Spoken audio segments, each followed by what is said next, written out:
Hello everyone. जैसे कि हम लोग पीटी 365 विजन का पॉलिटी कर रहे थे, उसी को हम लोग आगे बढ़ाते हैं। अभी तक हम लोग 2 लेक्चर ले चुके हैं 2 घंटे का, उसमें से पार्ट 3 तक हो चुका है। अब और लगभग 2 लेक्चर लेने की कोशिश करेंगे, मतलब 2 लेक्चर मैक्सिमम लेने की कोशिश करेंगे दोनों में खत्म करने का, ठीक है? तो आगे बढ़ते हैं। आज सेंटर एंड स्टेट रिलेशन पढ़ेंगे, ठीक है? तो इससे पहले हम लोग देखते हैं कि सेंटर एंड रिलेशन ये हम लोग फर्स्ट लेक्चर में ही या सेकंड लेक्चर में पढ़ चुके हैं कि कौन सा पार्ट किस पे क्या है। तो सेंट्रल स्टेट रिलेशन जो है पार्ट नंबर कौन सा है? 12, ठीक है, याद रखना है। 12 जो है सेंट्रल स्टेट रिलेशन का पार्ट है। उसपे से आर्टिकल कौन कौन सा कहाँ कहाँ है, मतलब क्या क्या इंपॉर्टेंट है, वो चीज़ जल्दी जल्दी डिस्कस करते हैं। यहाँ पे तो केवल जो फाइनेंशियल रिलेशन है वही दिया हुआ है, तो यहाँ पे हम पूरा डिस्कस करेंगे, ठीक है, जल्दी से। तो 3 टाइप का रिलेशन होता है, लेजिस्लेटिव, एडमिनिस्ट्रेटिव मतलब एग्जीक्यूटिव और फाइनेंशियल रिलेशन, ठीक है। तो लेजिस्लेटिव वाला हमेशा क्वेश्चन बनता है इसी से लगभग, ओके। फाइनेंशियल वाला से कम ही अभी तक क्वेश्चन आया नहीं है, कम ही आया है, वो पहले आया। तो क्या क्या है, जैसे 245 से 255 तक लेजिस्लेटिव में आता है, मतलब ऊपर ऊपर से। ये तो इंपॉर्टेंट है, इसका लगभग लगभग याद रखना पड़ेगा, ठीक है। और फाइनेंशियल रिलेशन है, इसका भी कुछ कुछ आर्टिकल याद रखना पड़ेगा। इसी के अंदर फाइनेंस कमीशन आता है, जो अभी जैसे जीएसटी काउंसिल सेटअप किया है वो भी उसी के अंदर आएगा, तो वहाँ भी याद रखना पड़ेगा। तो इस पे तो क्वेश्चन बहुत सारा बन भी चुका है। तो सबसे पहला 248 देखो, लेजिस्लेटिव में हम लोग शेड्यूल कौन सा शेड्यूल में है? स्टेट लिस्ट, सेंट्रल लिस्ट और कंकरेंट लिस्ट, 7 शेड्यूल में। तो उसके अलावा अगर कुछ नया चीज़ आता है, ठीक है, कुछ नया ही पूरा कोई लिस्ट में है नहीं, तो वो सब कहाँ जाएगा? रेसिडुअरी पावर, उसको रेसिडुअरी पावर बोलेंगे। तो रेसिडुअरी पावर किसके पास होगा? ठीक है, तो रेसिडुअरी पावर जो है सेंटर के पास रहता है, तो वो 248 आर्टिकल में लिखा हुआ है। 249 के बारे में, 249, 50, 52 और 53 ये सब पूछ चुका है अभी तक, ठीक है। 249 में क्या होता है कि राज्यसभा, ये सब जो है सेंट्रल स्टेट लेजिस्लेटिव पावर जो है, ये सब है स्टेट का जो लिस्ट है, उस पे, उस लिस्ट में देखो, नॉर्मल कंडीशन में तो स्टेट का लिस्ट में स्टेट बनाएगा लॉ, सेंट्रल वाला में सेंट्रल बनाएगा और कंकरेंट में दोनों बनाएगा, ठीक है। बट कुछ कुछ कंडीशन होता है जहाँ पे हम लोग का जो कॉन्स्टिट्यूशन है ये यूनिटरी बाइज्ड है, मतलब यूनियन के पास ज़्यादा पावर है। तो कुछ कुछ सिचुएशन होता है, ये कंडीशन होता है जहाँ पे सेंटर जो है स्टेट लिस्ट में भी लॉ बनाती है, वही सब यहाँ डिस्कस किया हुआ है, ठीक है। तो नॉर्मल कंडीशन तो क्यों डिस्कस करेगा, मतलब वो तो दिया हुआ है 7 शेड्यूल में। तो 249 जो है उस पर राज्यसभा अगर 2/3 मेजोरिटी से, ठीक है, अगर 2/3 मेजोरिटी से पार्लियामेंट को पावर दे देती है, मतलब रेजोल्यूशन पास करती है 2/3 मेजोरिटी से कि ये लिस्ट है, ये चीज़ें में पार्लियामेंट लॉ बना सकती है, ठीक है। तो उस तब फिर पार्लियामेंट उस पर लॉ बना सकती है, ओके। अगर राज्यसभा उसको इंश्योर करेगी, राज्यसभा मतलब रेजोल्यूशन पास करेगी तो। नेक्स्ट है 250, अगर नेशनल इमरजेंसी के केस में होता है, नेशनल इमरजेंसी अगर लग गया, तो 250 आर्टिकल के अंदर लिखा हुआ है कि सेंटर जो है कोई भी स्टेट का कोई भी लिस्ट है, ठीक है, सब में बना सकती है, ओके। अच्छा, ये बताओ कि अगर नेशनल इमरजेंसी लगा रहेगा, क्योंकि इमरजेंसी में पढ़ चुके हैं, तो सेंटर के पास तो पूरा पावर है कि लॉ बनाएगी, पर स्टेट के पास क्या पावर है कि स्टेट भी लॉ बना सकती है? ये कमेंट करो, ठीक है। नेक्स्ट है 252 में क्या है कि 2 स्टेट या 2 से अधिक स्टेट अगर पार्लियामेंट को रिक्वेस्ट करती है, ठीक है, कि भैया आप इसके लिए पूरा, मतलब हम लोग दोनों स्टेट या ज़्यादा स्टेट है, दोनों के लिए एक लॉ बना दो, ठीक है। तो मतलब एक तरह से अपना स्टेट का जो पावर है वो दे सकती है सेंटर को, लेजिस्लेटिव पावर, कि इस चीज़ में आप बना दो लॉ, ठीक है। तो वो 252 में होता है, ओके। नेक्स्ट है 253, इस पे भी आ चुका है क्वेश्चन। 253 में इंटरनेशनल कुछ एग्रीमेंट हम लोग साइन करते हैं, ठीक है, जैसे यूएन ट्रिपल एफ, ये सब यूएनएफ ट्रिपल सी, बहुत सारा इंटरनेशनल एग्रीमेंट साइन किए हुए हैं डब्ल्यूटीओ से रिलेटेड। तो उस पर अगर कुछ भी लॉ बनाना होगा और वो अगर उससे स्टेट लिस्ट से रिलेटेड कुछ होगा, तो स्टेट लिस्ट से पूछने की जरूरत नहीं है, सेंटर लॉ बना सकती है, ओके। इंटरनेशनल अगर एग्रीमेंट को फुलफिल करने के लिए सेंटर कोई लॉ बनाना चाहती है तो बना सकती है, भले ही वो स्टेट लिस्ट में आ जाए, ठीक है, कोई दिक्कत नहीं है। फिर 256, ये तो प्रेसिडेंट रूल जब लगता है उस टाइम तो सेंटर ही लॉ बनाती है, तो प्रेसिडेंट बनाती है, प्रेसिडेंट सेंटर को दे देती है लॉ बनाने के लिए, ठीक है। तो ये पूरा लेजिस्लेटिव का है। ये सब आर्टिकल बहुत इंपॉर्टेंट है, ये पूछ चुका है, हम लोग क्वेश्चन भी देखेंगे। नेक्स्ट है एडमिनिस्ट्रेटिव, इस पे 256 से 63 तक आता है, बट इस पे एक ज़्यादा इंपॉर्टेंट है 256। इस पे क्या बोलती है कि every states executive power exercised in such a manner, कोई भी स्टेट है अपना वो एग्जीक्यूटिव पावर इस तरह से एक्सरसाइज करेगी, जो कि वो, जो अगर पार्लियामेंट कोई लॉ बनाया हुआ है उसको कंप्लायंस करना चाहिए। कोई भी एग्जीक्यूटिव अगर पावर एक्सरसाइज कर रही है और पार्लियामेंट कुछ लॉ बनाए कि इस तरह से होना चाहिए, तो उसको कंप्लायंस करना ही पड़ेगा, ठीक है। नहीं अगर कर रहा है तो ये भी इसके थ्रू भी 255 फिर आर्टिकल को इंश्योर करती कि, मतलब 255 आर्टिकल के थ्रू प्रेसिडेंट रूल के लिए ये रिकमेंड किया जा सकता है, ठीक है, कि स्टेट का लॉ को कंप्लायंस नहीं कर रही है। ओके, और इसी के अंदर कुछ आर्टिकल रहता है, मतलब कुछ चीज़ें हैं जिसपे सेंटर बोल सकती है इनडायरेक्ट वे में कि इस तरह से ही काम करो, जैसे रेलवे होता है, ठीक है, टेलीकॉम वाला सर्विस है, 2-3 चीज़ें हैं जिसपे से सेंटर डायरेक्ट करती है कि इस, मतलब एग्जीक्यूटिव चीज़ें हैं कि डायरेक्ट करती है कि तुम इस तरह से ही लॉ बनाओ, ठीक है। नेक्स्ट है फाइनेंशियल रिलेशन, जो कि 268 से 93 तक आता है। तो इस पे कुछ आर्टिकल है, वो इंपॉर्टेंट है, वो हम लोग का न्यूज़ में दिया हुआ है, तो वो यहाँ से पढ़ लेंगे, ठीक है। तो फिजिकल फेडरलिज्म किसको बोलते हैं? फेडरलिज्म मतलब वही सेंट्रल स्टेट कैसे एक दूसरे के अगेंस्ट या एक दूसरे के साथ मिलकर जो भी काम करता है सब कुछ, ठीक है। तो फिजिकल मतलब फिजिकल से रिलेटेड, मनी से रिलेटेड, मनी का कैसे लेन देन है, क्या रिलेशन है, ओके। तो कॉन्स्टिट्यूशन में फिजिकल फेडरलिज्म के बारे में क्या क्या लिखा हुआ है, जैसे 7th शेड्यूल, ये तो सब में ही आ जाएगा, ओके। 7th शेड्यूल, और ये बता चुके हैं 246, ओके। हाँ, आर्टिकल 46 7th शेड्यूल जो है constitution डिलिनिएट tax basis between centre and state, centre और स्टेट में टैक्स बेसिस को यहाँ पे लिखा हुआ है कि कैसे किसके कौन सा टैक्स कौन ले सकता है क्या नहीं, वो सब चीज़ें, ठीक है। दूसरा है distribution of revenue, distribution of revenue में 2-3 आर्टिकल आता है, जैसे रेवेन्यू मतलब जो भी टैक्स कलेक्ट करेंगे हम लोग, ओके, उसका कैसे डिस्ट्रीब्यूशन होगा।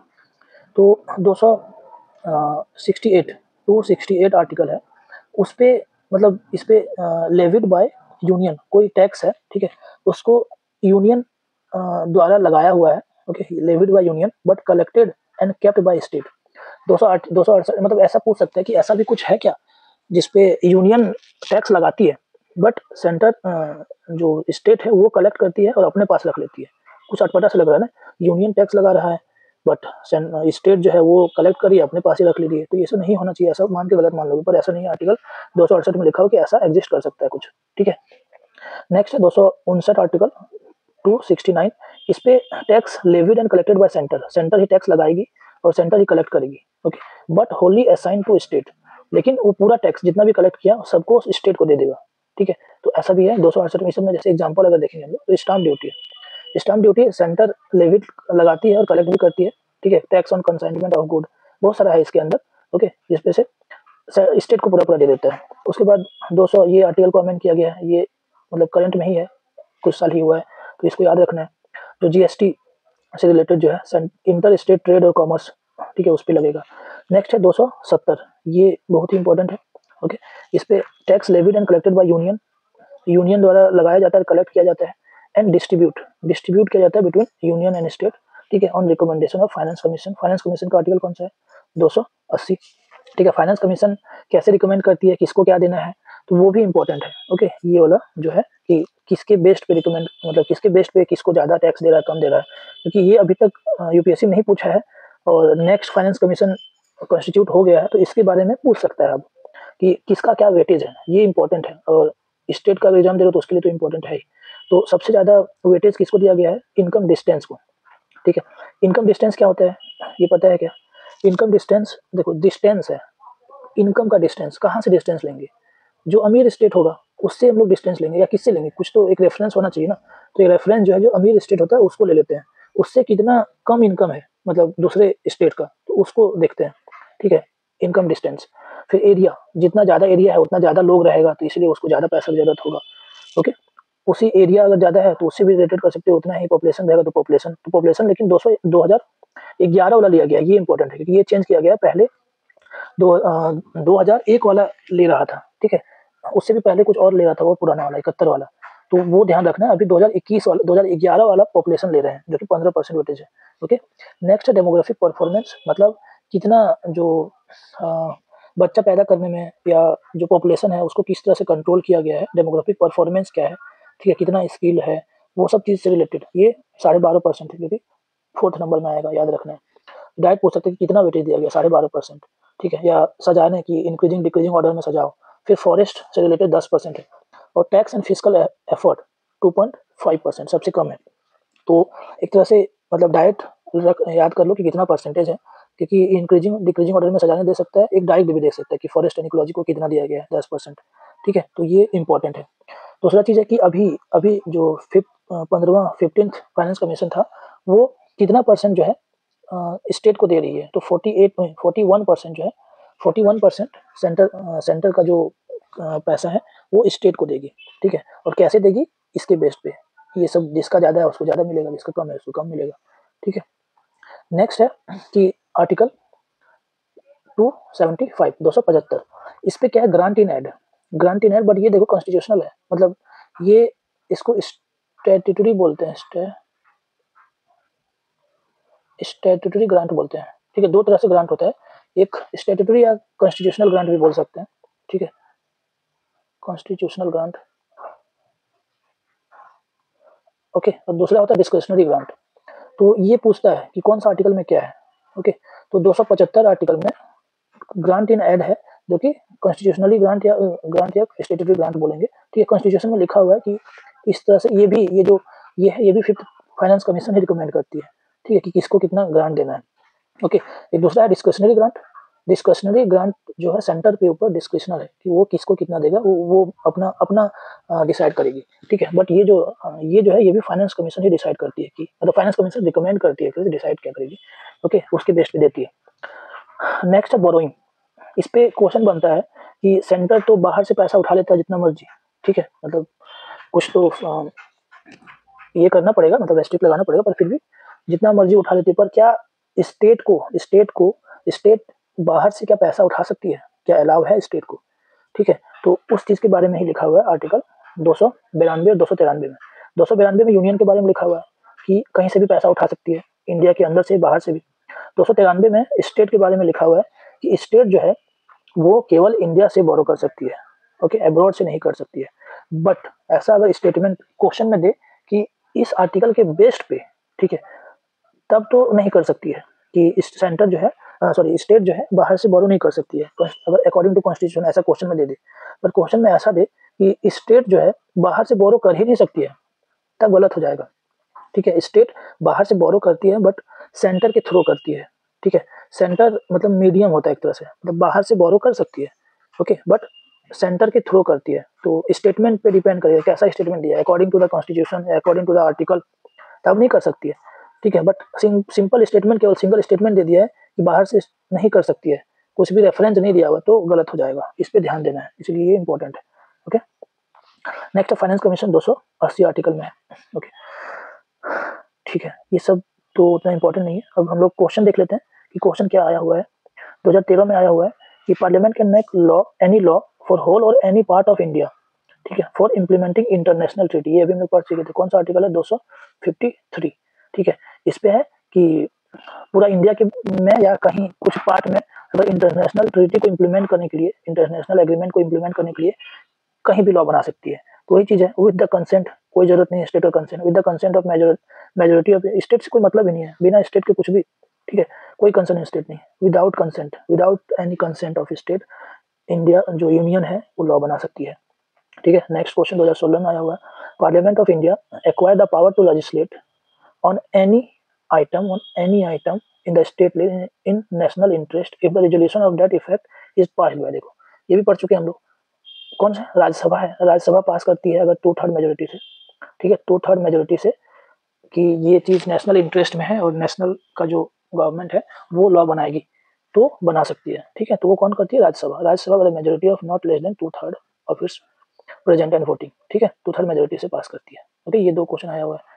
तो मेनली ये क्या है, लेजिस्लेटिव रिलेशन से, अभी तक फाइनेंस रिलेशन से नहीं आया तो वो पूछ सकता है, ओके, तो ध्यान देना है। उसके बाद ये सब उतना इंपॉर्टेंट नहीं है, ओके, इसको स्किप कर सकते हो। नेक्स्ट है स्पेशल कैटेगरी स्टेटस, ये भी उतना इंपॉर्टेंट नहीं है, कुछ चीजें जानना है बस, ओके। स्पेशल कैटेगरी स्टेटस पहले था, ठीक है, पहले मतलब अभी है पर दूसरी तरह से है, इस पे क्वेश्चन बन सकता है, क्योंकि अभी बिहार और आंध्र प्रदेश जो है अभी गवर्नमेंट फॉर्म करने के बाद मांग रही थी, फिर से बार बार मांगती रहती है, ठीक है। तो समझना पड़ेगा कि स्पेशल कैटेगरी स्टेटस होता क्या। तो फर्स्ट टाइम जो है इंट्रोड्यूस किया था 1969 में on recommendation of fifth finance commission, ठीक है, ये चीज याद रखना है, पहला चीज, ओके। दूसरा चीज याद रखना है कि इसको देता कैसे है, ग्रांट देता कैसे है, based on Gadgil Mukherjee formula, ये भी इंपॉर्टेंट है, ओके। नेक्स्ट है कि कॉन्स्टिट्यूशन में ऐसा कुछ भी प्रोविजन नहीं है, ठीक है, does not include any provision for categorisation of any state, ठीक है, एज क्या है, स्पेशल कैटेगरी स्टेटस स्टेट, ऐसा कुछ भी कॉन्स्टिट्यूशन में नहीं दिया हुआ है। बट ऐसा क्वेश्चन में आएगा कि special provision with respect to any state है कि नहीं है, बहुत सारा है, क्योंकि हम लोग का जो फेडरलिज्म है वो एसिमेट्रिकल फेडरलिज्म है, एसिमेट्रिकल, ठीक है। एसिमेट्रिकल फेडरलिज्म क्या होता है, जिसपे से कुछ स्टेट को थोड़ा स्पेशल ट्रीट किया जाता है, कुछ को नहीं किया जाता है। जैसे नॉर्थ ईस्ट अपना स्टेट है, ठीक है, और भी स्टेट है जिसपे जैसे शेड्यूल ट्राइब वाला स्टेट्स है, ठीक है, 5th शेड्यूल वाला, तो वो सब में कुछ स्पेशल प्रोविजन डाला गया है। तो हम लोग का जो फेडरलिज्म है एसिमेट्रिकल फेडरलिज्म है, ये भी याद रखना है, ठीक है। फेडरलिज्म एसिमेट्रिकल फेडरलिज्म है, तो कुछ स्पेशल प्रोविजन है, बट इसके लिए नहीं है। Special status, special category status के लिए कोई कॉन्स्टिट्यूशन में नहीं है। तो क्वेश्चन पे डिपेंड करेगा, अच्छा क्वेश्चन बना सकता है, ठीक है। नेक्स्ट है कि अभी अभी है क्या, ये जो special category status Gadhvi Mukherjee formula से दिया जाता था, ये अभी है क्या, नहीं है। अभी रिसेंटली थोड़ा साल पहले 14th फाइनेंस कमीशन ने बोला कि इसको खत्म कर दो, तो ये चीज खत्म कर दिया गया है, ठीक है। बट अभी भी कुछ कुछ तो स्पेशल दिया ही जाता है, जैसे नॉर्थ ईस्टर्न स्टेट है, हिमालयन स्टेट है, ये सबको, तो वो जो है कौन देता है, ऑन रिकमेंडेशन ऑफ सब ग्रुप ऑफ चीफ मिनिस्टर, ठीक है। ये चीज बहुत इंपॉर्टेंट है, सब ग्रुप ऑफ चीफ मिनिस्टर का रिकमेंडेशन से होता है, ना कि जैसे पहले होता था, ठीक है। पहले गढ़वी मुखर्जी फॉर्मूला के अकॉर्डिंग दिया जाता था, बट अब वैसा नहीं है। सब ग्रुप ऑफ चीफ मिनिस्टर कुछ ग्रुप बनाती है, उस पर डिस्कशन करती है, रिकमेंड करती है सेंटर को कि ये सब दो। तो अभी जो है हिमालयन स्टेट और नॉर्थ ईस्टर्न स्टेट को ही दिया गया है, ठीक है। नेक्स्ट है कैसे क्या कैटेगरी होता है, सिंपल है कि एक तो हिमालयन स्टेट को है, नॉर्थ ईस्टर्न स्टेट, इतना भी याद रख लो तो काम चल जाएगा। वैसे भी इतना कुछ इंपॉर्टेंट नहीं है कि ये सब चीज़ कुछ अलग है, अपने आप समझ में आ जाएगा कि हिमालयन स्टेट को क्यों दिया जाता है। ये डिफिकल्ट टेरेन है, हिली टेरेन है, ठीक है। नॉर्थ ईस्टर्न स्टेट को क्यों दिया जाता है, लो पॉपुलेशन डेंसिटी, दोनों में, इस सब में भी, हिली स्टेट में भी, इस सब में भी है। तो वो सबके पास टैक्स जनरेट करने के लिए उतना सोर्स नहीं है, या कुछ वायबल इकोनॉमिकल चीज, इंडस्ट्री कम है, तो वो सबको पैसा थोड़ा सा ज़्यादा देना ही पड़ेगा ना, ठीक है। और दूसरा है स्ट्रेटेजिक लोकेशन है, जैसे बॉर्डर एरिया है तो वहाँ पे भी देना पड़ेगा, ओके। और बैकवर्ड है infrastructure, economical non viable nature, वही चीज़ है कि ज़्यादा इंफ्रास्ट्रक्चर डेवलप नहीं हो सकती है। तो ये सब तो हम लोग ऐसे भी बना सकते हैं, ओके, मतलब बोल समझ सकते हैं। हाँ, नेक्स्ट है कि अभी स्पेशल पैकेज वो रिकमेंड करती है, तो रिकमेंडेशन जो है कोई भी बाइंडिंग होता नहीं है। तो स्पेशल पैकेज जो है वो डिस्क्रिशनरी पे होता है, ओके, ये ध्यान रखना है। ये चीज़ बोल रहे थे कि एडिशनल ग्रांट जो 282 आर्टिकल है, इसके अंदर जो है डिस्क्रिशनरी ग्रांट होता है, ठीक है। डिस्क्रिशनरी ग्रांट जो है ये as a additional grant centre दे सकती है कोई भी स्टेट को, तो ये डिस्क्रिशनरी ग्रांट है। और 275 ये क्या है, ग्रांट इन एक्ट जो है वो फाइनेंस कमीशन रिकमेंड करेगी, इसको स्टेट्यूटरी ग्रांट या कॉन्स्टिट्यूशनल ग्रांट बोल देते हैं, ओके, ध्यान रखना।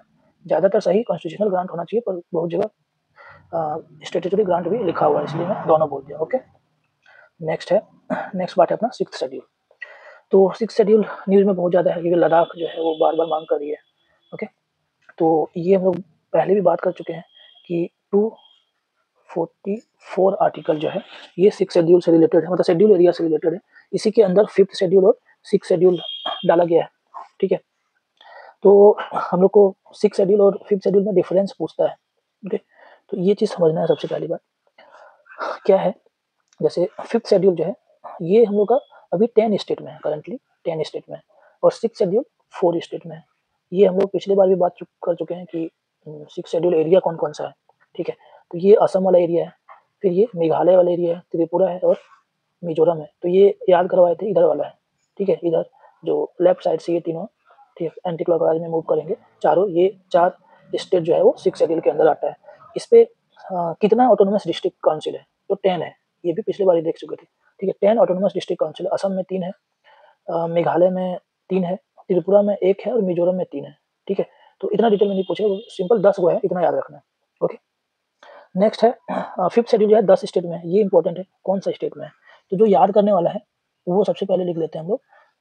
जो याद करने वाला है वो कौन कौन सा है, गुजरात जो नहीं लगेगा, ठीक है। राजस्थान, राजस्थान में वैसे मीना है, बहुत सारा ट्राइबल पॉपुलेशन है, तो फिर भी ये तो गेस कर सकते हैं हम लोग, पर गुजरात, ठीक है। दूसरा है क्या नाम है उसका, Himalayan state, Himachal Pradesh, Arunachal Pradesh, Himachal Pradesh, okay, Himachal, ठीक है। ये तीनों जो है थोड़ा सा एक्सेप्शनल है, मेनली गुजरात और हिमाचल, ओके। बाकी हम लोग गेस कर सकते हैं कौन कौन हो जाएगा, और बाकी 7, जैसे झारखंड से जो सटा हुआ स्टेट है, झारखंड, उड़ीसा और बिहार, उड़ीसा और छत्तीसगढ़ से सटा हुआ, इस समय तो पॉपुलेशन बहुत ज़्यादा, सबसे ज़्यादा पॉपुलेशन कहाँ है, मध्य प्रदेश में, यहाँ तो होगा ही, ठीक है। मध्य प्रदेश से सटा हुआ डिस्ट्रिक्ट, सटा हुआ जो डिस्ट्रिक्ट है जो दूसरे स्टेट में है वो सब में भी होगा ही, ठीक है। तो यहाँ गेस कर सकते हैं, जो मिडिल एरिया है हम लोग का, सेंट्रल पार्ट है इंडिया का, ठीक है, जैसे इधर और ईस्ट पार्ट जो है उड़ीसा हो गया, झारखंड हो गया, छत्तीसगढ़ हो गया, नीचे तेलंगाना और आंध्र प्रदेश, ये भी सटा हुआ एरिया है।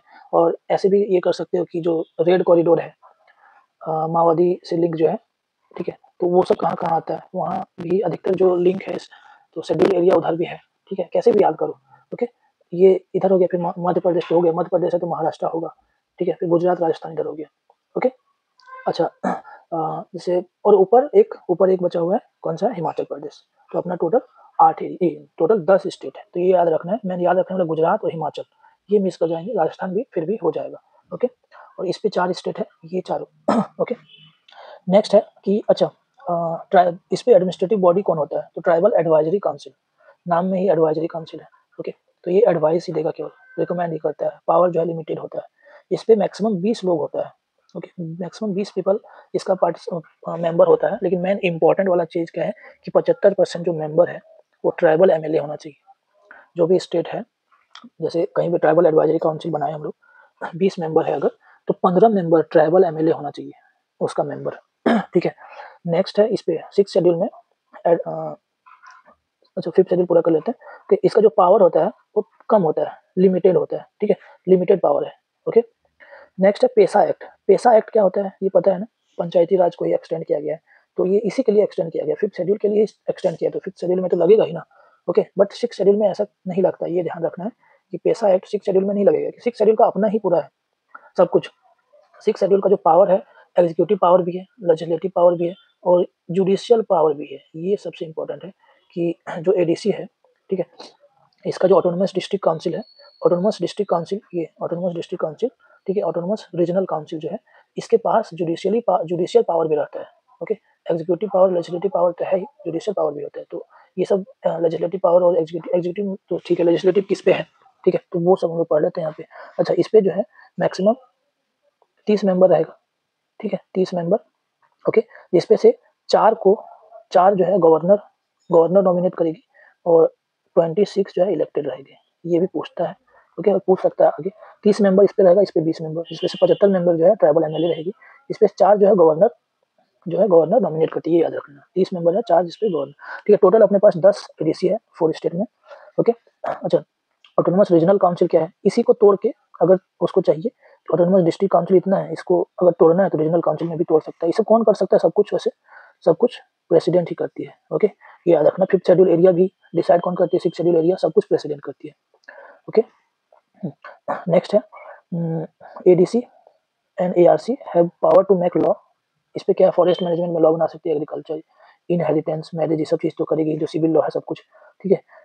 नेक्स्ट है कि इस पे जो है रेवेन्यू टैक्स भी लोग कर सकता है, ये इंपॉर्टेंट है, रेवेन्यू कलेक्शन भी लोग कर सकता है, टैक्स लगा सकती है, ठीक है। ट्रेडिंग में रेगुलेट कर सकती है, लॉयल्टी कलेक्ट कर सकती है, मतलब टैक्स के रिलेटेड सब कुछ काम कर सकती है, ये याद रखना। लॉ भी बना सकती है, जुडिशियल पावर भी है, बहुत ज़्यादा पावर है, okay.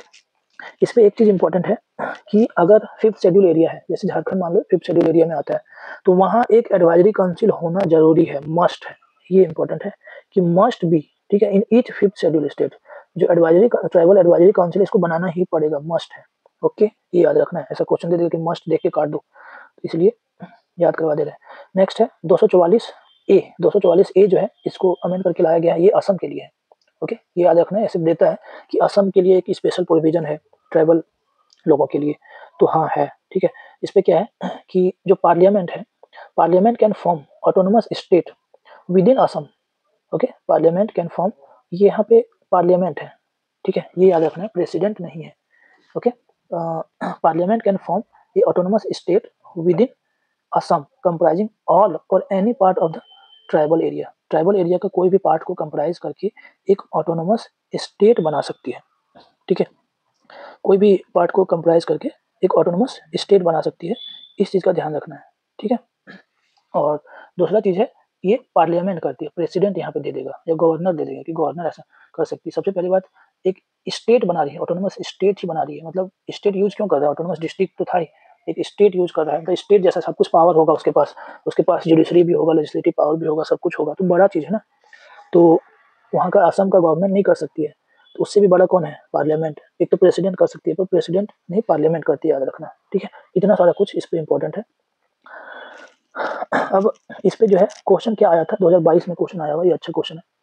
If particular area is brought under 5th schedule, अगर कोई एरिया है जो पहले नहीं था उसको 5th शेड्यूल के अंदर लाया गया अगर, okay, which one of the following best reflect the consequence, consequence क्या होगा, ओके। तो हम लोग इसको देखते हैं। This would prevent the transfer of land of tribal people to non tribal people, अभी एग्जैक्ट नहीं पता है तो फिर भी थोड़ा सा लग रहा है, ओके। नेक्स्ट है this would create a local self governing body in that area, ऐसा कोई जरूरी नहीं है, okay, local self government create ही करेगा अगर कोई एरिया को ले आया। नेक्स्ट है this would convert that area into union territory, ये क्या बात हुआ, ये तो ऐसे भी कट गया। This state having such area would be declared as special, ये तो कोई बात ही नहीं, स्पेशल कैटेगरी एरिया के लिए दूसरा चीज स्पेशल कैटेगरी स्टेट के लिए, तो ये दोनों तो ऐसे ही कट गया। फिर भी किसी को डाउट हो सकता है कि ए एंड बी में, ठीक है, this would create a local self governing body in that area, जैसे किसी को 5th शेड्यूल में ले ही आए तो अपने आप तुरंत नहीं बन जाएगा ना, उसको फिर बनाना पड़ेगा, ठीक है। दिस वुड क्रिएट, ये लिखा हुआ मतलब अगर किसी को 5th शेड्यूल में ले आए इसी के चलते ही लोकल सेल्फ गवर्नमेंट बन जाएगा, इसलिए ये गलत हो जाएगा। लोकल सेल्फ गवर्नमेंट तो बनेगी लेकिन बनाएगी बाद में, इसके चलते ही तुरंत नहीं हो जाएगा, उसको बनाया जाएगा, इसलिए ये वाला गलत हो जाएगा, ठीक है। अब याद रखने के लिए हमको इसको याद रख लेंगे वैसे भी, this would prevent the transfer of land of tribal people to non tribal, 5th schedule में लाया ही इसलिए जा रहा है, ठीक है। अगर किसी को 5th शेड्यूल में ले आए कोई एरिया को तो उस पर बोला जाता है कि वो एरिया जो है वो ट्राइबल पीपल का ही था पहले भी, ठीक है।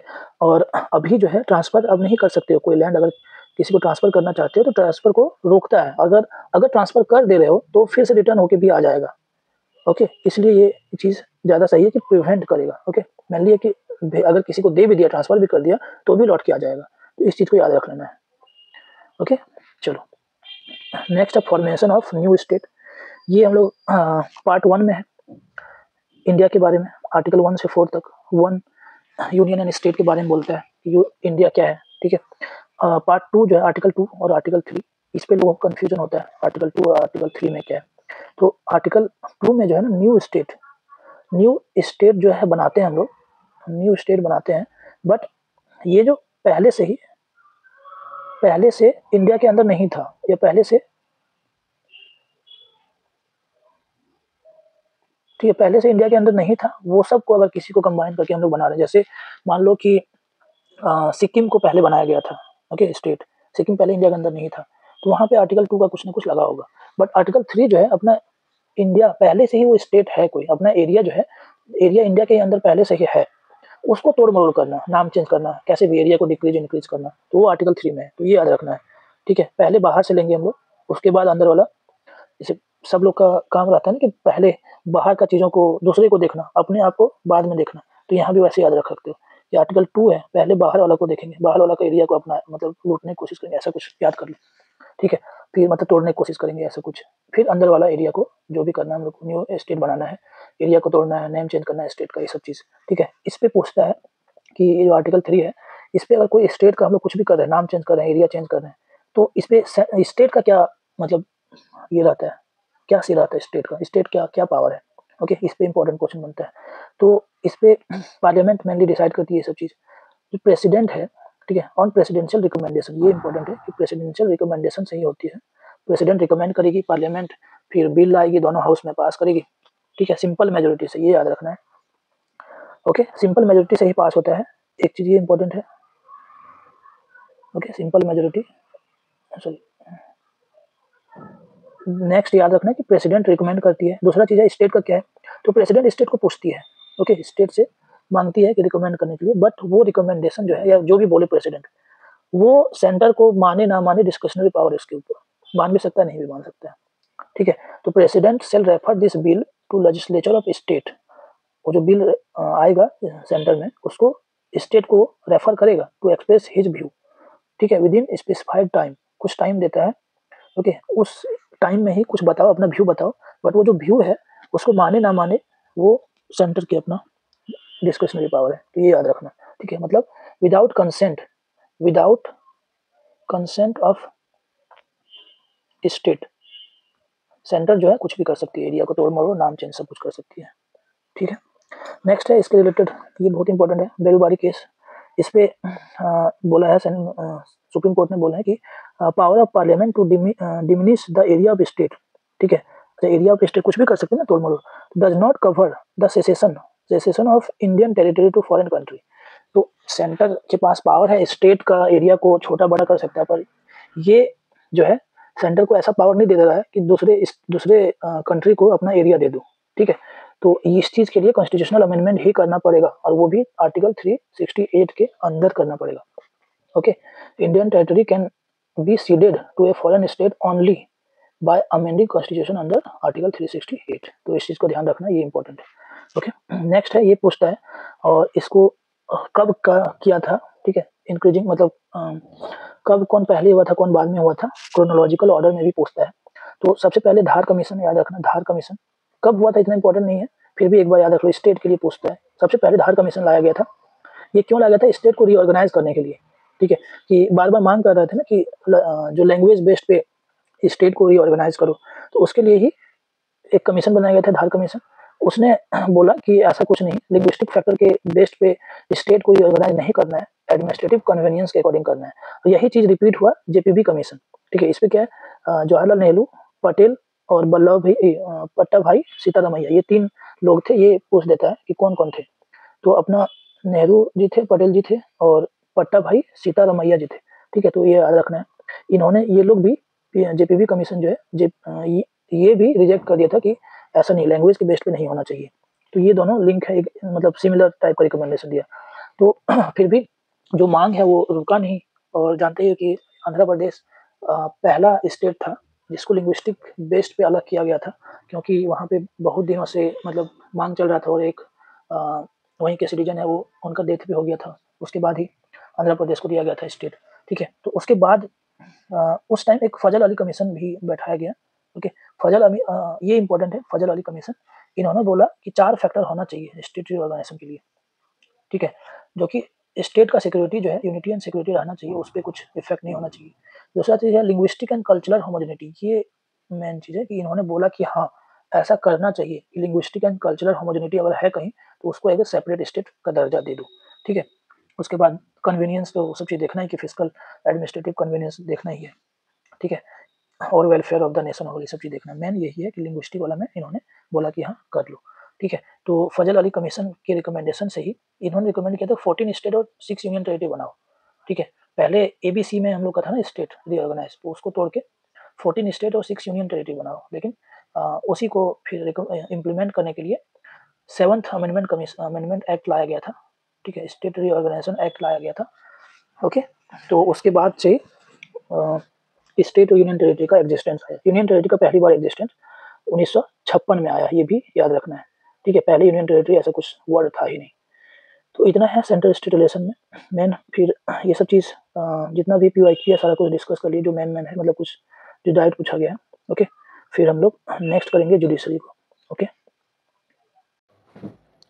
चलो फिर जुडिशरी को डिस्कस करते हैं। जुडिशरी में ज़्यादा कुछ नया चीज़ है नहीं, सब कुछ स्टैटिक वाला ही है। कुछ करंट, वैसे भी पॉलिटी में ज़्यादा कुछ करंट होता नहीं है, इसीलिए स्टैटिक से लिंक करके बता रहे हैं, ताकि देख रहे हो तो टाइम पास ना हो, कुछ तो फ़ायदा हो ही, मतलब रिविजन एक तरह से हो जाए, ठीक है। चलो, फर्स्ट टॉपिक है अल्टरनेटिव डिस्प्यूट रिजोल्यूशन, एडीआर जिसको बोलते हैं, ठीक है। इस पर क्या पढ़ने वाला चीज़ क्या है, इस पर मतलब क्या याद रखने वाला चीज़ है। अब एडीआर होता है क्या, ये तो सब लोग जानते होंगे, फिर भी जिस पे dispute are addressed and settle outside the court room, court room के बाहर अगर कोई डिस्प्यूट सेटल हो रहा है कैसे भी, सब कुछ एडीआर के अंदर आ जाएगा, ठीक है। It offer to resolve all type of matters including civil, commercial, industrial, ETC and uses neutral third party to communicate and resolve dispute. ADR में लगभग सब में एक थर्ड पार्टी न्यूट्रल आदमी को अपॉइंट किया जाता है, ताकि दोनों साइड से कम्युनिकेशन इस्टेब्लिश कर सके और डिस्प्यूट को रिजॉल्व करे, ठीक है। तो क्या एडीआर के थ्रू क्रिमिनल केसेस को भी देखा जा सकता है, ये पहला चीज़ है कि क्रिमिनल केसेस इसके अंदर आएगा कि नहीं, ठीक है, या केवल सिविल, कमर्शियल, ये सब चीज़ और फाइनेंशियल चीज़ें आएगी। ओके, तो इसका आंसर बताओ, आगे बताएंगे, ठीक है, कमेंट करो। तो टाइप ऑफ एडीआर, इस पर कुछ भी इंपॉर्टेंट नहीं है, ठीक है। आर्बिट्रेशन एक बस याद रख लेना। आर्बिट्रेशन और मीडिएशन में अभी न्यूज़ मतलब अमेंडमेंट एक एक्ट आया है, इसलिए मीडिएशन जो है वो इम्पॉर्टेंट है। आर्बिट्रेशन बस इसलिए इम्पॉर्टेंट है क्योंकि जो आर्बिट्रेशन में डिसीजन देता है, ठीक है, यहाँ भी थर्ड पार्टी ही है लेकिन वो डिसीजन सुनाती है, ओके। दूसरे में ऐसा नहीं होता है, मीडिएशन, कंसिलिएशन, नेगोशिएशन, ये सब में जो है डिसीजन नहीं सुनाती है, ठीक है। दोनों तरफ से डिस्प्यूट को बस रिजॉल्व कराया जाता है, यहाँ पे डिसीजन होता है और डिसीजन जो है वो मानना पड़ता है, ठीक है उसको। ओके, बस इसके लिए याद रखना, बाकी कुछ भी इंपॉर्टेंट नहीं है ये सब चीज़। आर्बिट्रेशन एंड कंसिलिएशन एक्ट एक है, बस इतना याद रख लो, इसके अलावा कुछ और ज़रूरत नहीं है, ठीक है। कुछ भी इंपॉर्टेंट नहीं याद रखने वाला ये सब चीज़। नेक्स्ट है मीडिएशन एक्ट, इसको समझना है और याद भी करना है क्योंकि ये नया है। ओके, इस पर सबसे पहली बात, क्वेश्चन में एक ऑप्शन में दे देता है कि ये एक्ट डिफाइन करती है कि क्या है मीडिएशन। तो अभी लगभग नया में जितना भी एक्ट होगा ना, हर जगह डिफाइन करेगा ही। पहले होता था, गलती हो जाता था लोग से कि उसी को जो मेन टर्म है उसी को डिफाइन नहीं करते थे प्रॉपर ढंग से, या नहीं ही करता था। तो अब ऐसा नहीं होता है, जो भी एक्ट होगा सब में डिफाइन करेगा ही। तो इसके लिए उतना कुछ टेंशन लेना नहीं है बस, लेकिन इसके अंदर कुछ चीज़ें क्या है उसको बस थोड़ा एक बार पढ़ लेना चाहिए। जैसे it include expression mediation, pre litigation mediation, online mediation, ये इंपॉर्टेंट है कि ऑनलाइन भी मीडिएशन हो सकता है, और कम्युनिटी मीडिएशन, ये दोनों चीज़ जो है नया है कुछ, तो इसको बस एक बार पढ़ लिए बस, ठीक है। नेक्स्ट है voluntary pre litigation. Pre litigation क्या होता है? लिटिगेशन मतलब कोर्ट में जाने से पहले और खुद से भी हो सकता है। तो party can attempt to settle civil or commercial dispute by mediation before approaching any court, ठीक है, कोई भी कोर्ट जाने से पहले, लेकिन यहाँ पे सिविल एंड कमर्शियल डिस्प्यूट, ठीक है, क्रिमिनल केसेस के लिए नहीं होगा। ओके, मीडिएशन जो है क्रिमिनल केसेस के लिए नहीं होगा, सिविल एंड कमर्शियल डिस्प्यूट के लिए ही केवल होगा, ये चीज़ याद रखना है, ठीक है। क्रिमिनल नहीं होगा मीडिएशन में। बट पूछे हैं एडीआर, टोटल एडीआर में बहुत सारा कुछ आता है। ओके, एडीआर में अगर केवल एडीआर का बात करें तो क्रिमिनल केस मतलब सबको कवर करना पड़ेगा, यहाँ केवल मीडिएशन का बात है, इस पर नहीं आएगा। Dispute not fit for mediation, ठीक है, अच्छा यहाँ दे दिया है देखो, क्रिमिनल प्रोसिक्यूशन जो है उसके लिए नहीं हो सकता है। Relating to claim against minor और पर्सन ऑफ अनसाउंड माइंड, अगर इसके लिए कुछ भी करना हो तो इसके लिए जो स्पेशल कोर्ट है, ठीक है, माइनर के लिए या अनसाउंड माइंड के लिए, तो वहीं पे जाना पड़ेगा, मीडिएशन के थ्रू नहीं होगा, क्योंकि माइनर क्या मीडिएशन में एक अपना मतलब बात करेगा वो, और अनसाउंड माइंड है ये भी क्या बात करेगा, तो इससे मीडिएशन हो ही नहीं पाएगा ये, ठीक है। तो इस तरह से याद कर सकते हो। और क्रिमिनल केस तो नहीं होगा क्योंकि मीडिएशन क्रिमिनल केस बहुत ज़्यादा ही हो जाएगा। Affecting the right of third party, okay, कोई जैसे दो लोग के लिए बीच में मीडिएशन हो रहा है, लेकिन थर्ड पार्टी का राइट को भी अगर वो अफेक्ट कर रहा है तो भी वो केसेस मीडिएशन में नहीं आएगा, ठीक है। नेक्स्ट है जुरिस्डिक्शन, जुरिस्डिक्शन में वैसे कुछ इंपॉर्टेंट है नहीं। नेक्स्ट है टाइमलाइन, ये इंपॉर्टेंट है, इस पर लिखा हुआ है कि must be completed with in 120 दिन, ठीक है, वहाँ 180 दिन दे देगा या 100 दिन दे देगा, तो 120 दिन एग्जैक्ट याद रखना पड़ेगा, ठीक है।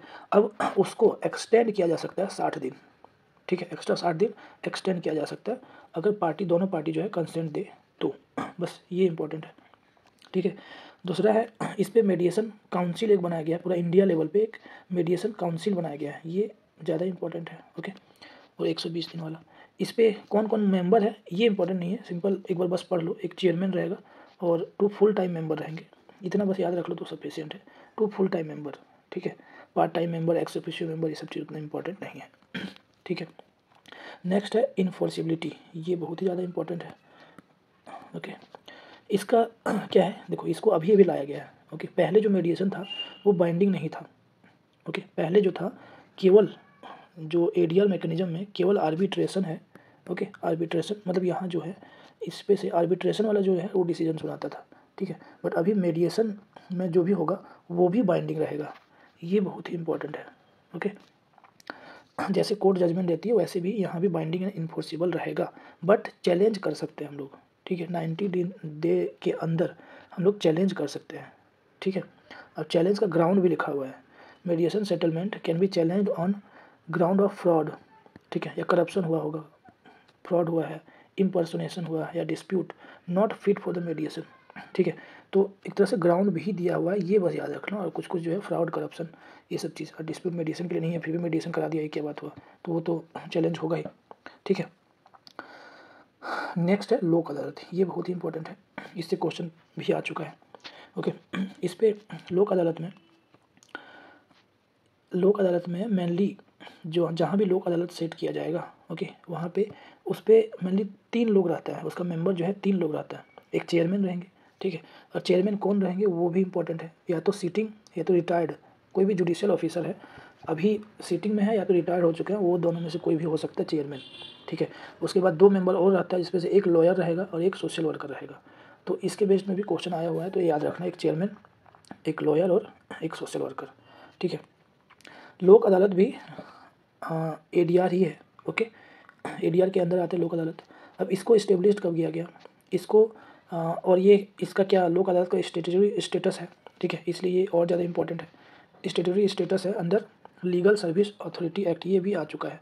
इसी एक्ट के अकॉर्डिंग नालसा एक्ट जो आया ना, नालसा नालसा जो है वो भी इसी के अंदर है, ओके। और नालसा ही लोक अदालत को इस्टेब्लिश करती है और चलाती है, ठीक है। नालसा किस लिए लाया गया है, लोगों को जस्टिस दिलाने के लिए, जो पुअर है, ठीक है, जो कैपेबल नहीं है कोर्ट जाने के लिए, ओके, वो लोग को जस्टिस दिलाने के लिए नालसा को इस्टेब्लिश किया गया। नालसा के अंदर ही मतलब नालसा ही लोक अदालत को सेटअप करती है, जिसपे से अब 2002 में इस एक्ट को अमेंड किया गया। पहले परमानेंट लोक अदालत नहीं था, लोक अदालत सेट किया जाता था टेम्पररी बेसिस पे, ठीक है, बट इस पे परमानेंट लोक अदालत इस्टेब्लिश करने का प्रोविज़न डाला गया है, ओके। और इसके ये इंपॉर्टेंट है कि जुरिस्डिक्शन इसका क्या है, तो इस पर केवल 1 करोड़ तक, अप टू 1 करोड़ तक, अगर 1 करोड़ से ज़्यादा का केस रहेगा तो लोक अदालत में नहीं जाएगा, वो कोर्ट में जाएगा, ये इंपॉर्टेंट है, ओके। तो ये याद रखना है कि केवल 1 करोड़ तक ही लोक अदालत का जुरिस्डिक्शन के अंदर आता है। ये दे सकता है डेटा कि 10 करोड़ 100 करोड़, ठीक है। इसके पावर क्या है, they are not bound by कोई भी, देखो ये जो भी ADR है ना, इसके लिए अलग से रटना नहीं है, जो भी ADR है कोई भी बाउंड नहीं है एविडेंस एक्ट या IPC या अभी भारतीय साक्ष्य अधिनियम जो भी है, अधिनियम, ठीक है। ये सब मतलब जो भी लॉ है ये केवल प्रिंसिपल ऑफ नेचुरल जस्टिस को देखता है, ठीक है, जो भी ADR है, ओके। अब इसके अंदर जो याद करना है वो क्या है, जो इसका डिसीजन होता है, ठीक है, डिसीजन जो होता है वो फाइनल है, बाइंडिंग है, और उससे भी इम्पोर्टेंट है नो अपील। फाइनल है, बाइंडिंग है, और अपील भी नहीं कर सकते हो, इसलिए ये चीज़ थोड़ा सा एक्सट्रीम है, तो गलती कर जाओगे, तो इसको तो रट के ही रखना है कि लोक अदालत ही ऐसा है, केवल लोक अदालत ही ऐसा है, ठीक है, जहाँ पे अपील भी नहीं कर सकते हैं। तो अब तो याद हो जाएगा कि यही केवल है एक जहाँ पे अपील नहीं कर सकते हैं, ठीक है, ADR मैकेनिज्म में, ओके। अब इस पर और चीज़ भी क्या याद है, ये जो लोक अदालत है ये कहाँ कहाँ ऑर्गेनाइज कर सकते हैं, कहाँ कहाँ ऑर्गेनाइज मतलब किस लेवल पे, क्या स्टेट लेवल पे एक लोक अदालत हो सकती है या सेंटर लेवल पे हो सकती है, तो हाँ, इसको जो है डिस्ट्रिक्ट लेवल पे भी इस्टेब्लिश कर सकते हैं, ठीक है, स्टेट लेवल पे भी कर सकते हैं, और यहाँ तक कि नेशनल लेवल पे भी इस्टेब्लिश कर सकते हैं, नेशनल लेवल में भी लोक अदालत हो सकती है, ठीक है। दूसरा चीज़ है कि अगर कोई भी केस लोक अदालत में आ गया, ओके, तो उस पर फ़ी कुछ भी नहीं लगेगा, उसको कोई भी फ़ी नहीं लगेगा, ओके। और भी है कि अगर कोई कोर्ट में केसेस था पहले से, उसको अगर लोक अदालत में भेजा गया और वहाँ पहले से फ़ी ले लिया गया तो वो भी रिटर्न हो जाएगा, ओके। तो ये ध्यान रखना है। अब इस पर केसेस कौन सा आता है, केसेस लोक अदालत के अंदर कौन सा आता है, ठीक है, तो any case pending before any court, कोई भी कोर्ट है अगर वहाँ कोई केस पेंडिंग है तो वो केस को लोक अदालत को दे सकती है, ठीक है, रेफ़र कर सकती है वहाँ की कोर्ट, ओके। दूसरा चीज़ है any dispute which has not been brought before any court, ठीक है, जैसे कोई या तो पेंडिंग है या कोर्ट अभी तक कोर्ट पहुँचा ही नहीं है, प्री लिटिगेशन वाला चीज़, ठीक है। तो ये 2 चीज़ है कि लोक अदालत के अंदर जा सकता है। अब हम लोग का क्वेश्चन होगा कि any case pending before the court, okay, थोड़ा सा एक्सट्रीम है एनी केस, लेकिन केवल इतना ही लिखा हुआ है तो चलेगा, ठीक है, बट इसके बाहर अंदर लिखा रहना चाहिए, केवल एनी के बोल दिया तब तो फिर एनी में तो सब आ जाएगा, ओके। लास्ट में कुछ लिखा रहेगा, क्या लिखा रहेगा वही पढ़ते हैं कि सिविल केसेस आएगा कि नहीं, सिविल केस तो आएगा, ADR के अंदर ही तो आएगा, और कहाँ जाएगा, ठीक है। दूसरा है क्रिमिनल केसेस, तो याद रखना क्रिमिनल केसेस भी आएंगे, ठीक है। इसी के लिए क्वेश्चन दिए थे कि ADR के अंदर क्रिमिनल केस आएगा कि नहीं, हाँ, यहाँ पे देखो लोक अदालत के अंदर क्रिमिनल केसेस आएंगे, बट क्या सारे क्रिमिनल केसेस आएंगे, खुद ही सोचो, नहीं सारे केसेस कैसे आ सकता है, क्रिमिनल केस तो इतना बड़ा बड़ा होता है, मर्डर रेप क्या क्या, वो सबको ADR के अंदर कैसे आ सकता है, ठीक है। तो कौन सा केस आएगा जो केवल कंपाउंडेबल रहता है।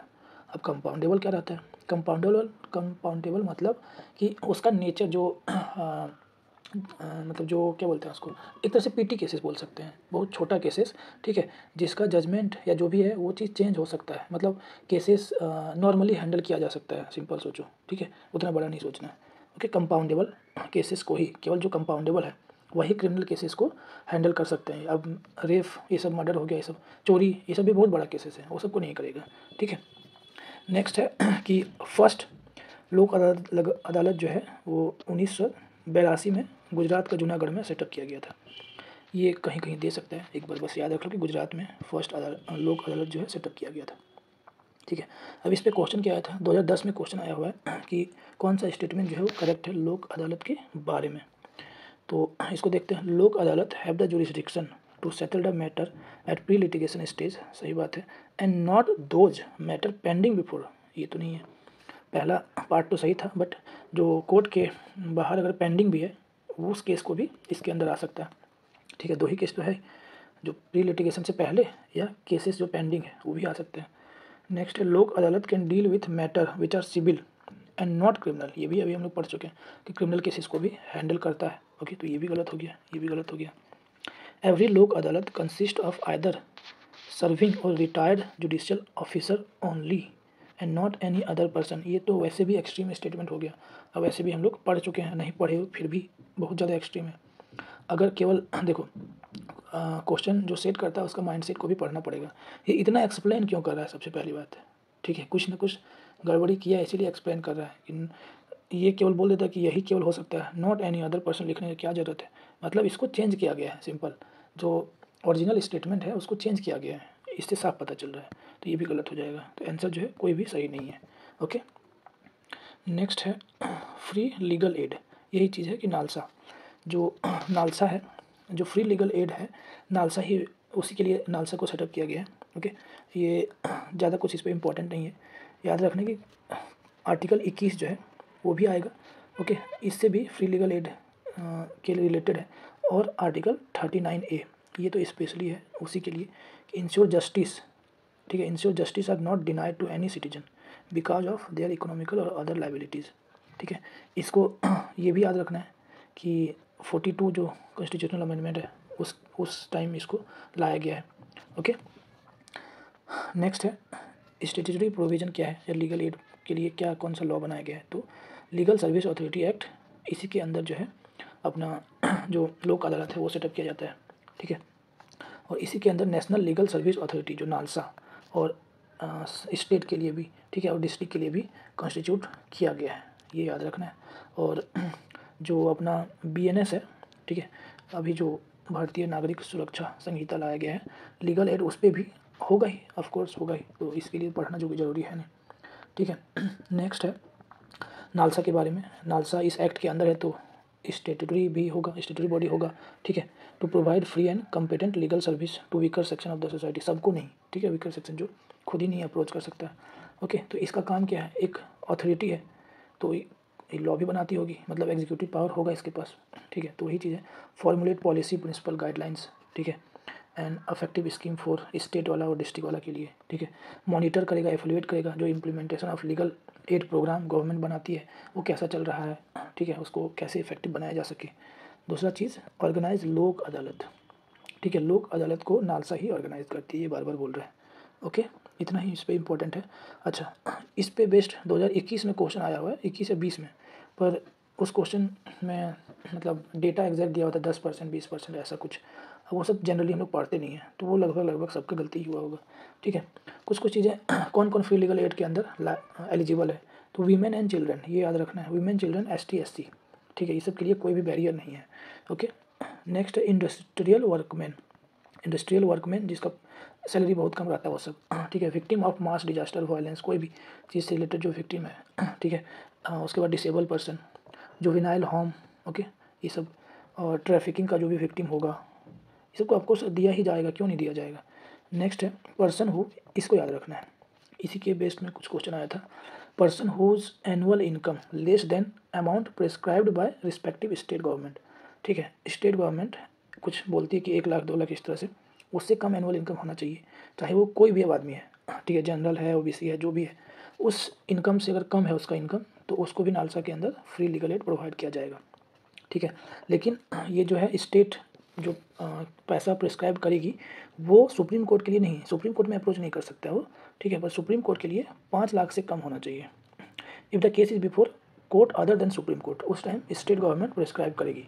ठीक है, and less than 5 lakh, annual income जो है 5 लाख से कम है अगर उसका, तो वो केस जो है सुप्रीम कोर्ट के आगे भी जा सकता है। बस इस चीज़ को याद रखना है। ओके, नेक्स्ट है ट्रिब्यूनल सिस्टम। तो ट्रिब्यूनल सिस्टम में कुछ भी इंपॉर्टेंट नहीं है, यहाँ पे सारा कुछ मतलब प्री लेवल के लिए जो है वो याद रखना है कि ये ओरिजिनल कॉन्स्टिट्यूशन में नहीं था। ओके, इसके रिलेटेड जो आर्टिकल है वो 323A और 323B लाया गया है। अब जो कैट है 323A जो है वो किसके लिए है, उसी के बेस में कैट को इस्टेब्लिश किया गया है। ठीक है, कैट को 323A के अंदर लाया गया है और 323B के अंदर कौन सा बॉडी है, ठीक है, कौन सा है, कैट को छोड़ के जो भी है, मतलब कैट जो है एडमिनिस्ट्रेटिव ट्रिब्यूनल है ना, तो एडमिनिस्ट्रेटिव चीज़ों को देखेगा, एडमिनिस्ट्रेशन से जो रिलेटेड लोग होंगे उसका केसेस को देखेगा।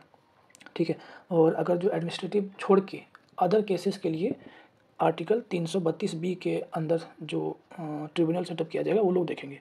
ठीक है, जो कैट का जुरिस्डिक्शन है वो क्या है, jurisdiction of dispute and complaint with respect to recruitment, condition of service, person appointed to public service and post in connection with union affair of union and other authority under control of government. ठीक है, तो administrative लोग का cases जो है, जैसे UPSC का अगर केस है वो भी कैट देखती है। जैसे अभी सीसेट वाला केस हुआ था 2023 वाला एग्ज़ाम के बाद, तो वो भी कैट के पास गया था। ठीक है, नेक्स्ट है इस पे जो इम्पोर्टेंट और भी है, इम्पोर्टेंट क्या है कि ये कब लाया गया है। ओके, कौन सा अमेंडमेंट एक्ट के अंदर लाया गया है, तो 42वां अमेंडमेंट एक्ट, ओके, 1976। किसके रिकमेंडेशन पे, तो सोरेन सिंह कमेटी। सारा जो एक्ट इस पे है, जो मिनी कॉन्स्टिट्यूशन बोलते हैं इसको, 42वां अमेंडमेंट एक्ट, तो सोरेन सिंह कमेटी, इसी के अंदर फंडामेंटल ड्यूटी भी इसी के रिकमेंडेशन से लाया गया है। ओके, तो ये नॉर्मल कोर्ट से क्यों अलग है, क्योंकि ट्रिब्यूनल है, ट्रिब्यूनल तो नॉर्मल कोर्ट से अलग रहता है। ट्रिब्यूनल का अगर पता है तो सब कुछ वैसा ही हो जाएगा। ठीक है, तो ट्रिब्यूनल किसी स्पेसिफिक केस के लिए होता है, स्पेसिफिक मैटर के लिए होता है। जैसे एडमिनिस्ट्रेटिव ट्रिब्यूनल है तो ये एडमिनिस्ट्रेटिव चीज़ों को देखेगी। ठीक है, और ट्रिब्यूनल जो है वो इस पे भी natural justice, principle of natural justice के बेस्ड पे ही ये लोग जो जजमेंट सुनाती है। ओके, वो बाउंड नहीं है, प्रोसीजरल जो कोड है अपने पास वो सब के लिए बाउंड नहीं है। इतना ही इंपॉर्टेंट है, ज़्यादा कुछ है नहीं, फालतू का टाइम पास करके मतलब नहीं है। नेक्स्ट है बेल। ठीक है, बेल सुनते रहते हैं कि इसको बेल मिल गया, उसको बेल मिल गया। तो सबसे पहला क्वेश्चन आता है कि जो बेल का टाइप है, टाइप उतना इंपॉर्टेंट नहीं है। एंटीसिपेटरी बेल जो है क्या होता है, बस ये याद रख लो। एंटीसिपेटरी नाम से ही लग रहा है, एंटीसिपेटरी पहले से ही एंटीसिपेट कर रहा है कि हमको प्रिवेंटिव डिटेंशन के अंदर ले जाया जा सकता है। ठीक है, तो वो लोग कोर्ट में जाके बेल मांग लेगा, लेकिन सारा जो बेल है वो नॉन बेलेबल ऑफेंस के लिए ही होगा। ऑफ कोर्स अगर नॉन बेलेबल कोई बेलेबल ऑफ मतलब नॉन बेलेबल ऑफेंस है उस पर तो बेल मिलेगा ही नहीं। ठीक है, तो इस पे लिए तो कुछ ये है नहीं कि सारा केस के लिए ऐसे दे देगा कि हर एक केस में बेल मिल सकता है, ऐसा नहीं होगा। बेल जो है कोई राइट नहीं है। ओके, और बेल कौन देता है ये भी इम्पोर्टेंट है। बेल कोर्ट ही केवल देती है क्या, या पुलिस स्टेशन जो मजिस्ट्रेट है वो भी दे सकता है, पुलिस स्टेशन से भी मिल सकता है, वो बताना तुम लोग। ठीक है, इस पे दूसरा क्वेश्चन है कि केवल जो अभी पुलिस स्टेशन में है ऐसे ही डिटेंड है, ठीक है, पुलिस कस्टडी में है, केवल पुलिस कस्टडी में ही रहने के मतलब जो है उसी को बेल मिल सकता है, या जो कन्विक्टेड है, जो जेल जा चुका है कन्विक्ट होके, उसको भी बेल मिल सकता है। तो ये मैं बता देता हूँ। ठीक है, इस पे कन्विक्टेड पर्सन है उसको भी मिल सकता है बेल, ऐसा कुछ नहीं है कि जो अंडर ट्रायल प्रिजनर है केवल उसी को बेल मिलता है। इस पे मतलब डाउट रहता है कि अंडर ट्रायल प्रिजनर है केवल उसी को बेल मिलता है, ऐसा नहीं है। ठीक है, जो कन्विक्टेड पर्सन है उसको भी मिलता है, कुछ कुछ कंडीशन, लेकिन हर जगह तो रहेगा ही कंडीशन। इससे ज़्यादा इस पर कुछ इंपॉर्टेंट नहीं है अपना प्री के लिए। ठीक है, नेक्स्ट है ग्राम न्यायालय। ये बहुत इंपॉर्टेंट है कि लोक अदालत जैसे था वैसे ही ग्राम न्यायालय है। ग्राम न्यायालय भी एक एक्ट के अंदर आया गया है, लाया गया है, ये सबसे ज़्यादा इंपॉर्टेंट चीज़ है इसके अंदर। ठीक है, दूसरा चीज़ है क्रिमिनल और सिविल दोनों केसेस को ये भी देखती है। ओके, तो ये भी याद रखना है। चलो देखते हैं, स्टेटरी बेकिंग तो है ही, और इस पर क्या है कि हर एक स्टेट के लिए नहीं है, अगर कुछ एक्सेप्शन है। वैसे भी अगर स्टेटमेंट बनाएगा तो बोलेगा कि हर स्टेट में इसका सेटअप किया जा सकता है क्या, तो तुरंत ध्यान देना कि स्पेशल कैटेगरी कुछ स्टेट है, 6 शेड्यूल स्टेट है, 5th शेड्यूल स्टेट है, इतना सारा कुछ है। और जो 6 शेड्यूल स्टेट है उस पर तो बहुत कुछ उन लोग को पावर दिया गया है, वहाँ तक जुडिशियल पावर भी है उन लोग के पास। तो लोक अदालत और ग्राम न्यायालय सब वहाँ पे क्या करेंगे, तो हो सकता है कि वहाँ नहीं होगा। वैसे भी गलत मतलब अगर स्टेटमेंट में दिया तो अब तो हम लोग अभी तो पढ़ लिए कि सारा स्टेट में नहीं है। ओके, अगर नहीं भी पढ़ते तो ऐसे सोचते हैं। ठीक है, नेक्स्ट है कि सीट ग्राम पंचायत का क्या होता है, ये मूवेबल कोर्ट होता है। ठीक है, और ये भी याद रखना कि स्टेटस क्या है इसका, तो court of judicial magistrate of first class, ये याद रखना, judicial magistrate of first class होता है। तो फर्स्ट क्लास क्या होता है, जो सिविल केसेस है ना, कोर्ट ऑफ सेशन कोर्ट और सिविल कोर्ट, जिसको डिस्ट्रिक्ट कोर्ट बोलते हैं। डिस्ट्रिक्ट कोर्ट दो टाइप का है। ओके, सेशन कोर्ट और सिविल के सेशन कोर्ट और डिस्ट्रिक्ट लेवल पे दो कोर्ट होता है, एक जो सिविल केस के लिए देखता है, एक क्रिमिनल केस के लिए देखता है। तो एक को डायरेक्ट हम लोग सिविल कोर्ट को डिस्ट्रिक्ट कोर्ट बोल देते हैं, ठीक है, और सेशन कोर्ट को क्रिमिनल कोर्ट बोलते हैं। तो ये फर्स्ट क्लास है, मतलब बहुत नीचे है। इसके ऊपर में डिस्ट्रिक्ट कोर्ट, इसका जो अपील होगा ना, जैसे इस पे क्रिमिनल केस और जो सिविल केस है दोनों ये लोग जजमेंट दे सकता है। तो अपील करने के लिए अब अपील दोनों अलग अलग केस में, अलग अलग कोर्ट में होगा, ठीक है। जो जैसे यहाँ पे देखो क्रिमिनल केस के लिए जो है कोर्ट सेशन कोर्ट को अपील करेगा, क्योंकि सेशन कोर्ट ही क्रिमिनल केस देखती है, और डिस्ट्रिक्ट कोर्ट जो है वो सिविल कोर्ट देखती है। तो सिविल केस अगर रहेगा तो अपील डिस्ट्रिक्ट कोर्ट में करेगी। ओके, सिविल और क्रिमिनल दोनों जुरिडिक्शन में आता है। उसके बाद जो प्रोसीजर है ये भी वही चीज़ है कि प्रिंसिपल ऑफ नेचुरल जस्टिस के अकॉर्डिंग ही जजमेंट देगा। ओके, इतना ही इस पर इम्पोर्टेंट है। नेक्स्ट है कंटेम्प्ट ऑफ कोर्ट। तो आर्टिकल 129 इससे सुप्रीम कोर्ट डिराइव करती है पावर, ठीक है। कोई भी कंटेम्प्ट ऑफ कोर्ट करता है तो उसको पनिशमेंट देने के लिए, और 215 जो है हाई कोर्ट के लिए है। तो दो टाइप का कंटेम्प्ट ऑफ कोर्ट होता है, एक सिविल कोर्ट और एक क्रिमिनल कोर्ट। तो सिविल कोर्ट में विलफुल डिसओबीडियंस, अगर कोई जजमेंट दिया है, ओके, कोई ऑर्डर दिया है, उसको डिसओबे कर रहा है, इस पर लोगों को कन्फ्यूजन रहता है कि अगर ऑर्डर को डिसओबे कर रहे हैं तो वो बड़ा चीज़ है, ठीक है। तो वो क्रिमिनल कंटेम्प्ट होना चाहिए, मुझे भी डाउट होता था पहले, ठीक है। बट नहीं, उससे भी बड़ा चीज़ ये सब है जो क्रिमिनल कोर्ट के अंदर है।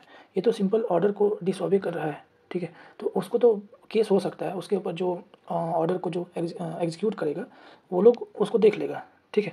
तो वो उतना बड़ा चीज़ नहीं है। बट अगर ऐसा हो कि कोई स्कैंडलाइज करने की कोशिश करता है या अथॉरिटी ऑफ कोर्ट को लोअर करने की कोशिश करता है, गाली गलौज कर रहा है, जैसे कुछ कोर्ट को खुलेआम चैलेंज कर रहा है कि गलत डिसीजन दे रहा है ऐसे वैसे, ठीक है, या इंटरफेयर कर रहा है जुडिशियल प्रोसीडिंग में, अगर जुडिशियल प्रोसीडिंग चल रहा है वहाँ पे आके कुछ हंगामा कर दिया, ओके, या ऑब्स्ट्रक्ट कर रहा है एडमिनिस्ट्रेशन ऑफ जस्टिस देने के लिए कुछ अपना होगा ना एडमिनिस्ट्रेटिव सेटअप, उस पर अगर ऑब्स्ट्रक्ट कर रहा है, इंटरफेयर, ऑब्स्ट्रक्ट या अथॉरिटी को लोअर करने की कोशिश कर रहा है, तो ये क्रिमिनल कंटेम्प्ट आएगा। ओके, तो ये याद रखना, सिविल कंटेम्प्ट डिसऑबे कर रहे हैं अगर ऑर्डर को, और क्रिमिनल कंटेम्प्ट अगर ये सब चीज़ रोक रहे हैं जस्टिस किसी को देने से, या कोर्ट को ही इंटरफेयर कर रहे हैं, कोर्ट को ही ऑब्स्ट्रक्ट कर रहे हैं।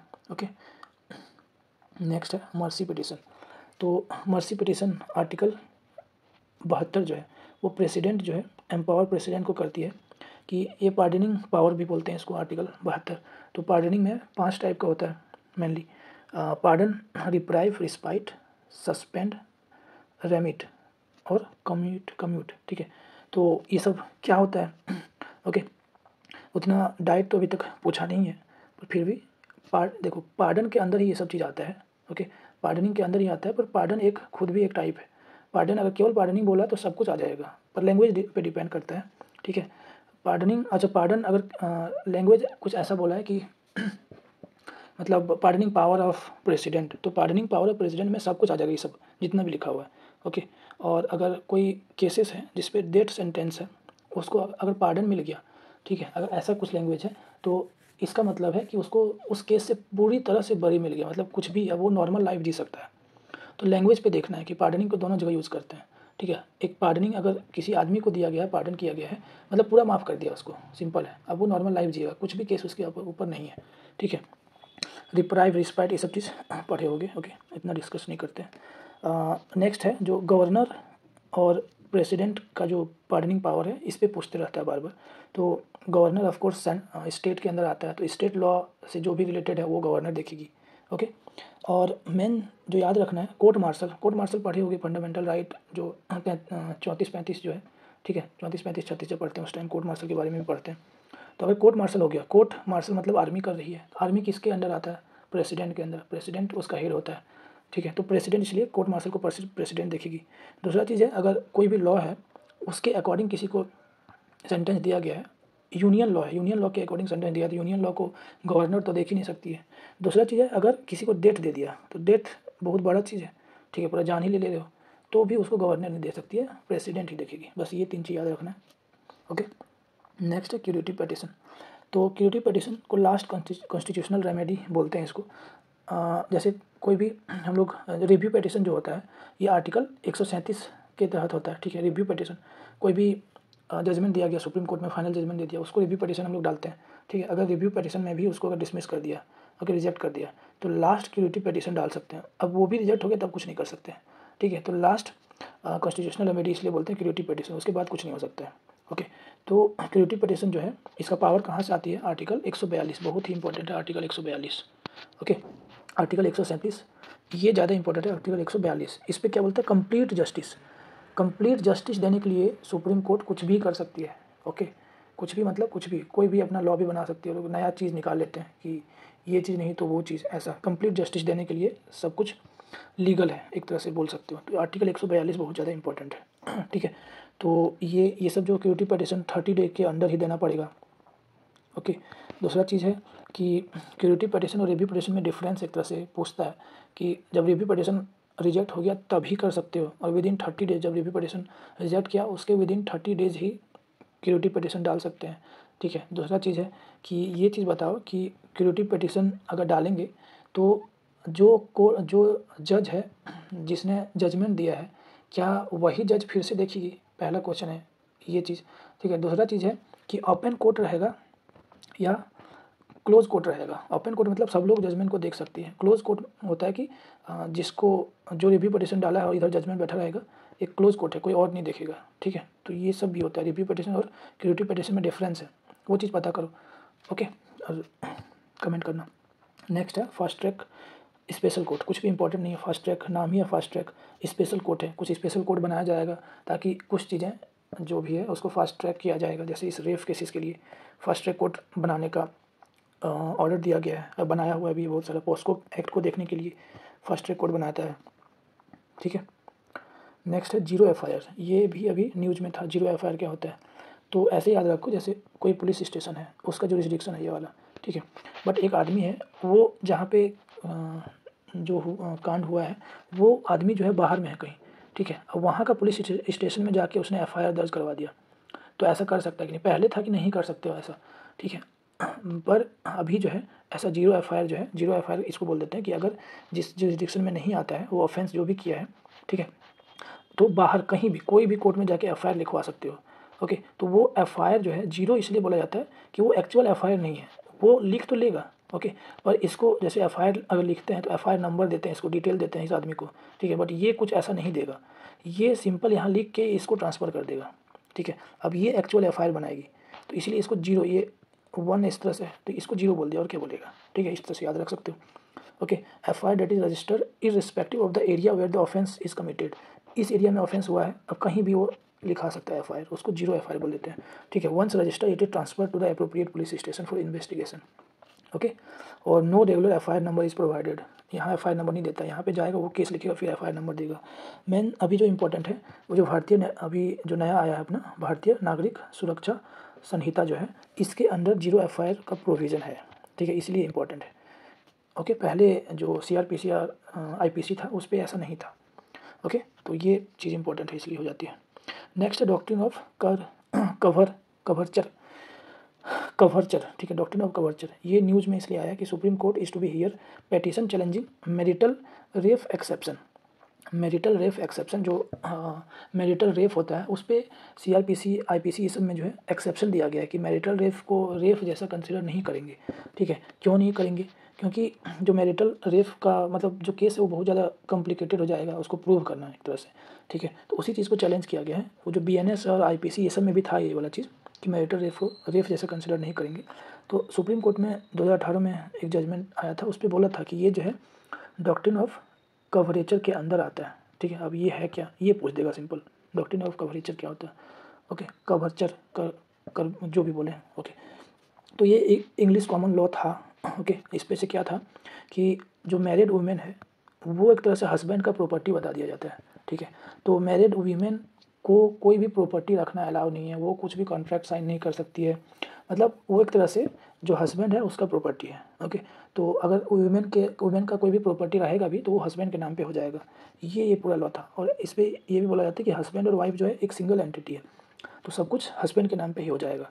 ठीक है, इन थ्योरी क्या होता है, it seek to pass on her property to the husband, उसका प्रॉपर्टी हस्बैंड के पास चल जाएगा, जो कि रेस्ट्रिक्ट करता है her ability to hold property and enter into contract. Okay, तो ये डायरेक्ट पूछ सकता है कि डॉक्ट्रिन ऑफ कवरेचर क्या होता है, ये कवरेचर क्या होता है, जो भी बोले। ओके, नेक्स्ट है डॉक्ट्रिन ऑफ हार्मोनियस कंस्ट्रक्शन। नाम में ही हार्मोनियस कंस्ट्रक्शन।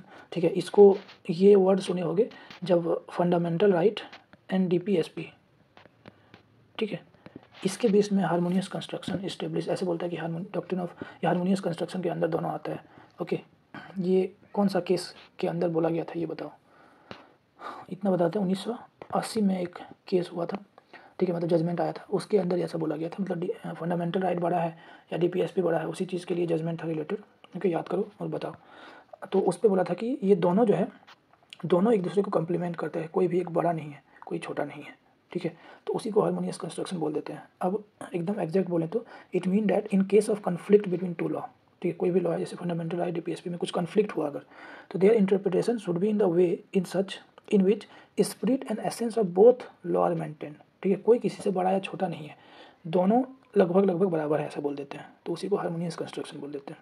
ओके, इसका ओरिजिन कहाँ से आता है? शंकरी प्रसाद और यूनियन ऑफ इंडिया जो केस हुआ था, ओके, उसी में ये हार्मोनियस कंस्ट्रक्शन का पहली बार बोला था।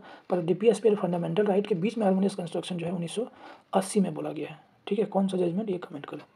तो इतना ही है इस पर। ओके, नेक्स्ट हम लोग कोशिश करेंगे एक लेक्चर में, और ये 40 पेज तो लगभग हो गया है और 25 पेज बचा है, पर उतना ज़्यादा कुछ इंपॉर्टेंट नहीं है, जल्दी जल्दी हो जाएगा। एक लेक्चर में पूरा करने की कोशिश करेंगे, ठीक है। अच्छा लगा होगा तो बताओ, कुछ जो भी कमेंट करने बोलते हैं कमेंट करो, उससे रिवीजन होगा और याद भी रहेगा हमेशा के लिए। अगर नहीं पता है तो सर्च करके कमेंट करो, तो एक बार सर्च कर लोगे तो वो हमेशा याद भी रहेगा। ओके, चलो फिर, थैंक यू।